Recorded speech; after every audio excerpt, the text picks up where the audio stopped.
A paz do Senhor a todos os irmãos, aqui é o irmão Xavier do Projeto Vida. Estamos lendo a Bíblia, a Palavra de Deus. Estamos lendo o segundo livro de Reis, capítulo 20. Naqueles dias adoeceu Ezequias de morte. E o profeta Isaías, filho de Amós, veio a ele e lhe disse: Assim diz o Senhor, ordena a tua casa, porque morrerás e não viverás. Então virou o rosto para a parede e orou ao Senhor, dizendo: Ah, Senhor, ser servido de te lembrar de que andei diante de ti, em verdade e com o coração perfeito, e fiz o que era reto aos teus olhos. E chorou Ezequias muitíssimo. Sucedeu, pois, que não havendo Isaías ainda saído do meio do pátio, veio a ele a palavra do Senhor, dizendo: Volta e diz a Ezequias, chefe do meu povo: Assim diz o Senhor Deus de Davi teu pai: Ouvi a tua oração e vi as tuas lágrimas, eis que eu te sararei. Ao terceiro dia subirás à casa do Senhor. E acrescentarei aos teus dias 15 anos. E das mãos do rei da Assíria te livrarei, a ti e a esta cidade, e ampararei esta cidade por amor de mim e por amor de Davi meu servo. Disse mais Isaías: Tomai uma pasta de figos, e a tomaram e a puseram sobre a chaga, e ela sarou. E Ezequias disse a Isaías: Qual é o sinal de que o Senhor me sarará, e de que ao terceiro dia subirei à casa do Senhor? E disse Isaías: Isto te será por sinal da parte do Senhor, de que o Senhor cumprirá a palavra que disse: Adiantar-se-á a sombra 10 graus ou voltará 10 graus? Então disse Ezequias: É fácil para a sombra decline 10 graus. Não aconteça isso, mas volte a sombra 10 graus. Então o profeta Isaías clamou ao Senhor e fez voltar a sombra 10 graus, pelos graus que já tinha declinado no relógio do sol de Acás. Deus ouve as nossas orações. Deus tinha dito aqui para Ezequias que ele iria morrer, que era para ele colocar a casa dele em ordem, que ele iria morrer. Deus o reconhecia como chefe do povo dele, povo de Judá. Ezequias, ele orou ao Senhor e chorou diante de Deus. E o Senhor ouviu e ainda deu para ele o que ele queria. O que ele queria? Ele queria viver mais. E o Senhor não deu 15 dias para ele, deu 15 anos de vida para ele. E no terceiro dia que ele estava adoentado, ele iria sarar e ia subir ainda ao templo para fazer sacrifícios de gratidão ao Senhor. E o Senhor não só curou ele, como deu 15 anos de vida para ele, como também disse para ele que ele iria derrotar o rei da Assíria. Porque Deus amava essa cidade de Jerusalém, por amor a ele mesmo, porque ele tinha colocado o seu nome ali, como tem, e também por amor a Davi. São várias situações aqui. Uma situação de que nós clamamos, e o Senhor ouve, e responde, e até faz aquilo que a gente tem desejo que seja feito. E outras situações que Deus havia determinado, que aquele era o tempo de Ezequias. E por causa da petição dele, Deus acrescentou 15 anos de vida. Nós vamos ver algumas situações aqui que aconteceu nesses 15 anos de vida. Será que depois que aconteceu as situações nos 15 anos de vida que ele ganhou, depois dos 15 anos, será que ele falaria para o Senhor que ele queria viver mais? Ou talvez ele teria mudado de atitude e falado assim: Senhor, se é o meu tempo, amém. Eu me submeto a esse arranjo do Senhor. Então, são situações que cada um precisa ir diante de Deus para saber o que fazer diante daquilo que Deus determinou para cada um de nós. Talvez Deus vai nos poupar de muitas situações negativas no futuro, quando Ele decreta que chegou o nosso fim aqui na Terra. Mas se nós insistirmos com Ele, e nós somos pessoas que o agradamos e vemos uma vida reta, ele pode mudar e ponderar, falar, se você quer ficar mais um pouco aí, então tudo bem. Foi o que aconteceu com Ezequias.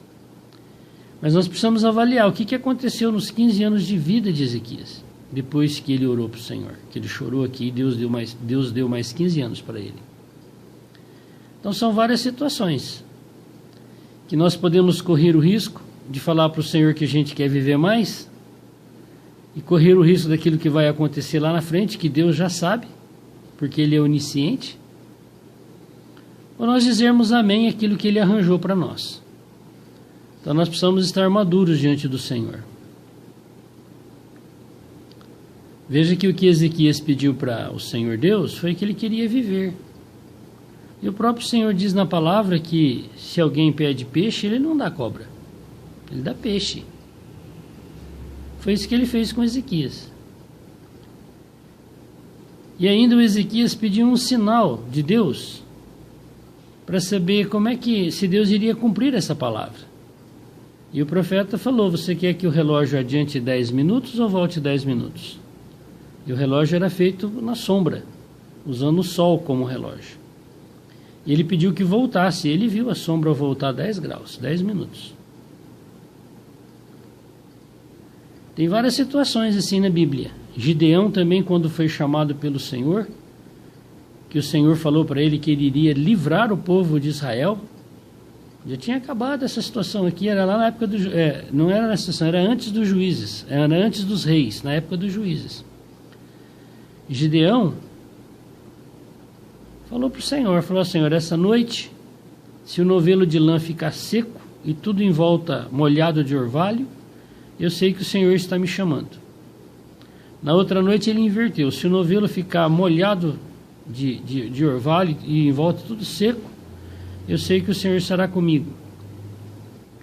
E ainda depois que Deus já tinha mostrado isso para ele, Deus ainda falou para ele, vai lá no acampamento de noite, vai lá ver dos inimigos o que eles estão falando de você. E de noite ele foi e ouviu que um lá tinha tido um sonho e que ele tinha visto um pão de cevada que tinha destruído todas as tendas deles, dos inimigos de Gideão.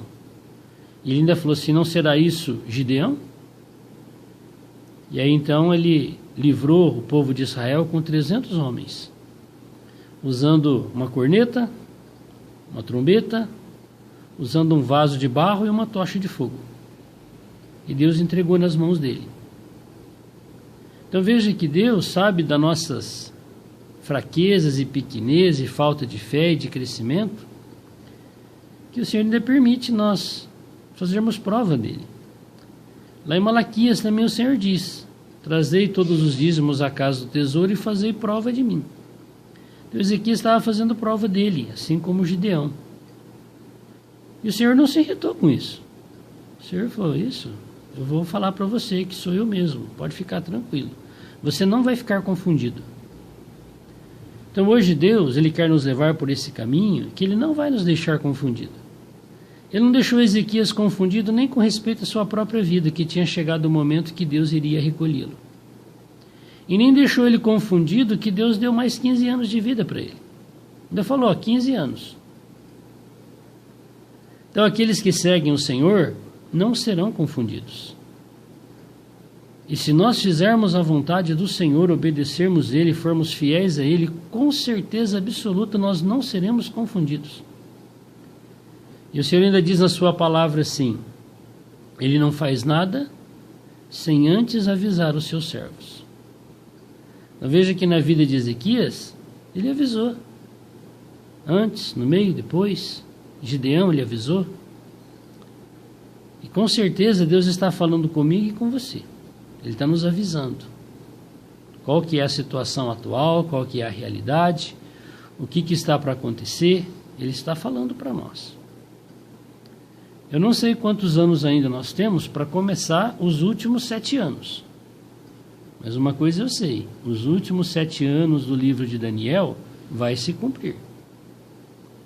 E quando ele começar, os últimos 7 anos que antecede a volta do Senhor Jesus, final, os judeus vão voltar a fazer o sacrifício de animais. Porque lá em Daniel 12 diz que o sacrifício foi tirado. E para ser tirado tem que estar fazendo. E quando começar esse período do sacrifício, vai começar um período de falsa paz na terra, sobre o governo do que será depois o anticristo, da besta que veio do mar, de 3 anos e meio. Mas depois dos 3 anos e meio, lá em Apocalipse, é dito para nós que ela será ferida de ferida mortal na cabeça. Não é no braço, na barriga, não, é na cabeça. E que foi dado viver aquela besta. Ele vai se levantar do seu velório e vai se declarar como Deus para toda a humanidade. E toda a humanidade será obrigado a adorá-lo como Deus, o Criador. Porque é isso que o diabo sempre quis. Ser adorado como Deus. E muitos o adoram. Mas aí vai começar os últimos 3 anos e meio, que é a segunda metade dos 7 anos. Já começou os 3 anos e meio? Não. Final? Não. Já começou os últimos 7, os 3 primeiros anos e meio de falsa paz? Também não. Nem o templo lá em Jerusalém ainda está reconstruído, mas ele será. Nós vamos esperar para ver, para depois nós crermos na palavra de Deus, ou nós cremos que isso vai acontecer? Veja que o Senhor falou para Ezequias: coloca a sua casa em ordem, porque você vai morrer. Hoje o Senhor está falando para mim e para você: olha, coloca a tua casa em ordem, porque está chegando o momento em que eu vou vir arrebatar do meio da terra os servos fiéis a mim, porque eu não vou deixar ficar na grande tribulação. Ele está avisando. Mas se naquele momento a nossa casa não estiver em ordem, como nós seremos arrebatados? Nós seremos deixados para a grande tribulação.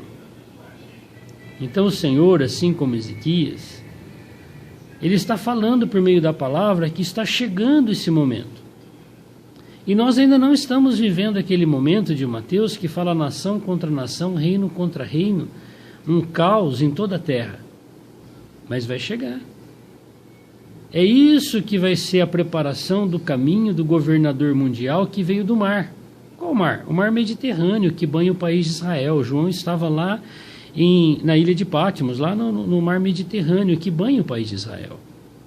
Ele disse que a besta veio do mar, do outro lado do mar, da Europa, do comércio comum europeu. Toda a terra vai entrar num caos de guerra. Nação contra nação, país contra país, reino contra reino, bloco contra bloco. Vai surgir a necessidade de um líder mundial para que o mundo não se acabe na guerra. E ele será escolhido. E ele fará um pacto com os judeus por 7 anos. E o judeu só aceitará esse pacto com o acordo deles restaurarem o templo e fazer o sacrifício. E isso será feito. Então, para que surja esses últimos 7 anos com o líder mundial, é necessário que toda a terra esteja num conflito generalizado. Nós estamos vivendo isso? Não. Mas vai chegar esta hora. E vai surgir o líder mundial. E ele vai surgir e vai fazer com que haja paz na terra. Todo mundo vai achar: esse é o homem que faltava. Ele trouxe paz para todas as nações. Ninguém mais pode guerrear. Está sobre a autoridade, o governo, o domínio desse governador mundial. Mas depois de 3 anos e meio ele vai quebrar a aliança que ele fez com os judeus. Porque ele vai passar por esse processo de ferida mortal na cabeça e reviver. E aí vai começar a grande tribulação. Você não gostaria de conhecer melhor esses mistérios da palavra de Deus? É um mistério, mas que é tão claro no livro de Daniel e de Apocalipse, principalmente no livro de Isaías, dessas coisas que estão para acontecer. E naquele dia nós não poderemos dizer: não sabia. Não, sabe sim, a palavra de Deus está disponível para todas as pessoas. Todos podem se achegar à palavra de Deus e conhecer os seus mistérios. E se você se arrepender da idolatria e você ter Deus como único Deus, Ele vai se manifestar para você, dentro de você. E vai revelar para você, na palavra, o propósito dele para toda a humanidade. Senhor Jesus, muito obrigado, porque o Senhor foi fiel com Ezequias, porque o Senhor ainda ouviu a sua oração e respondeu, porque o Senhor ainda deu um sinal para ele, e nós somos, Senhor, tão piores que Ezequias no seu viver, muito, Senhor. E com certeza o Senhor ainda tem misericórdia de nós e nos dá sinais e nos avisa por meio daqueles que te amam e que falam a tua palavra, tudo aquilo que está por vir. Ajuda-nos, Senhor, a crermos na tua palavra e te seguirmos. O Senhor ainda quer nos livrar de todos os nossos inimigos nessa vida. Senhor, nos ajuda a andar pelo caminho da fidelidade como andou Ezequias. Louvado seja o nome glorioso do Senhor. Amém. Que Deus te abençoe. Vamos ler a Bíblia, a palavra de Deus. Com certeza Deus vai falar com você, profundamente. Não vai te deixar enganado. Ainda vai permitir que você faça a prova dele, para você não ter dúvida de quem é ele. Porque quando o julgamento chegar, ninguém vai poder dizer que Deus não falou, não avisou, não deu sinal, não era real. Por isso hoje, Deus vai permitir que você faça a sua prova com Ele. Faça a sua prova com Ele. Vê no teu coração o que é que você tem que pedir para Ele, para que você creia que Ele é Deus, o Senhor, o Criador. Ele vai ouvir o teu pedido e vai fazer aquilo ali. Para que se você for julgado e for condenado, você não tenha nenhum argumento. Ah, não sabia. Não, você fez prova e eu me manifestei do jeito que você pediu. Ou melhor, né? Se nós fizermos a prova e confiarmos e passarmos a servir somente a Deus, Ele fala, tá vendo? Não deixei você porque você creu que eu apareci para você. Então Deus, Ele é real. Vamos segui-lo dentro de nós, no nosso espírito. Que Deus te abençoe. Louvado seja o nome do Senhor. Glória a Deus.